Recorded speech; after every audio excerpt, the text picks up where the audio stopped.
got a vine here that we have rooted using the 2-liter bottle method or air layering method. And what I want to do now is kind of talk a little bit about what we're going to do with this vine from this point. The first thing we want to do is actually separate the vine from its mother. So I'm going to take my cutters and I'm going to cut it using my cutters.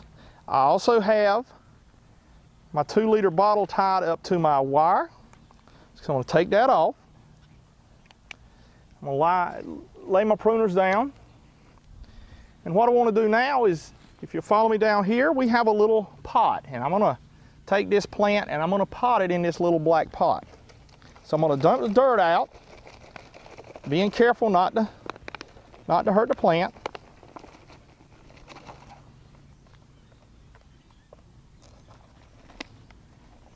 And I'll bring the bottle right off of the top. Just like that. And there we have it. We have a plant that is rooted, and when it gets along in April here in the southeastern North Carolina, we're actually going to take this plant and we're going to carry it out to the vineyard to a place that we have, or we're needing a plant, and we're going to plant it. But that's how you do a 2-liter air layering system on rooting plants. We've rooted it by placing the pot on sometime in July, late June, July, and it is now over in December.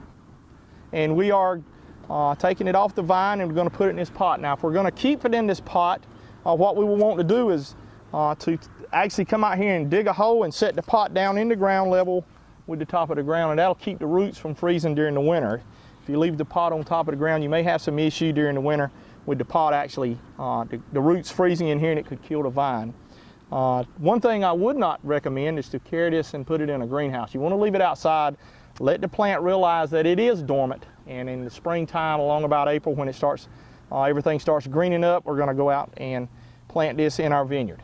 One thing to always remember when you pot plants like this is to label them. Now, what I've got is a little strip here that you can get from nurseries. You could use anything, a piece of tape, but I'm simply going to place it around the plant. This particular vine is a Carlos vine, and it says Carlos right here on the sticker, but that just lets me know that's what that plant is. You always want to make sure you remember what you've rooted. If I didn't label this and I had 4 or 5, they'd easily get mixed up. And that's simply how you air layer a muscadine grape plant.